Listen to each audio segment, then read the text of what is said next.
Hello hi, నేను అష్రఫ్ సయ్యద్. పుష్ప 2లో Srivalli song ఉంటే ఎలా ఉండిద్దో అని ఒకసారి రాసి ట్రై చేద్దాం అనుకుంటున్నాను. సో ఫస్ట్ వచ్చే లిరిక్స్ మాత్రం చరణం హీరోకి, సెకండ్ వచ్చే చరణం వచ్చి హీరోయిన్.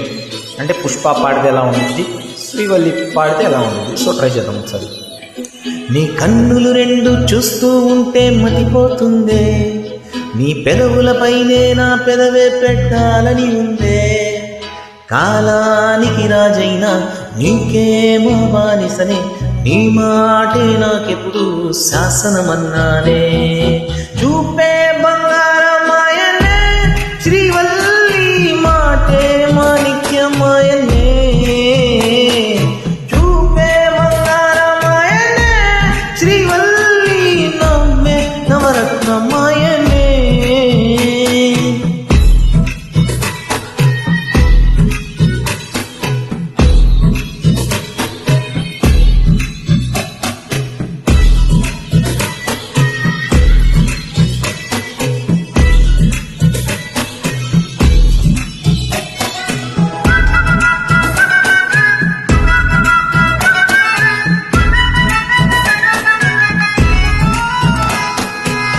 అప్పుడైతే నేను నీ వెనకే పడ్డాను, ఇప్పుడైతే నువ్వు నాతోనే ఉన్నావు.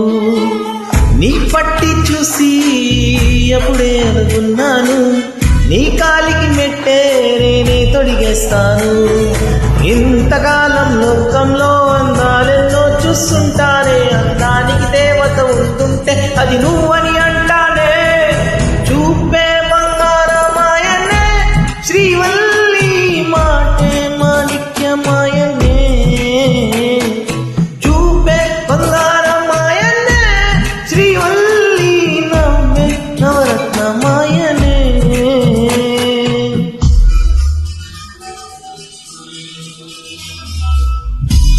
ఇక్కడి నుంచి శ్రీవల్లి పాడితే ఎలా ఉంటుందో ఒక్కసారి ఇది కూడా చేద్దాం ప్రయత్నం.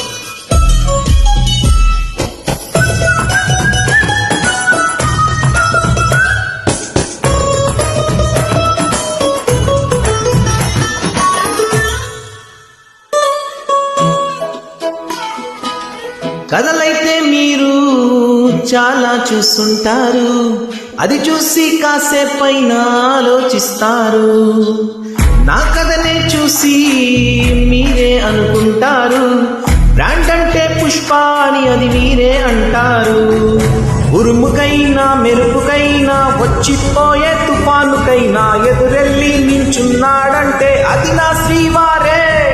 చూపే బంగారమాయనే నా స్వామి, మాటే మాణిక్యమాయనే. చూపే బంగారమాయనే నా స్వామి, నవ్వే నవరత్నమాయనే.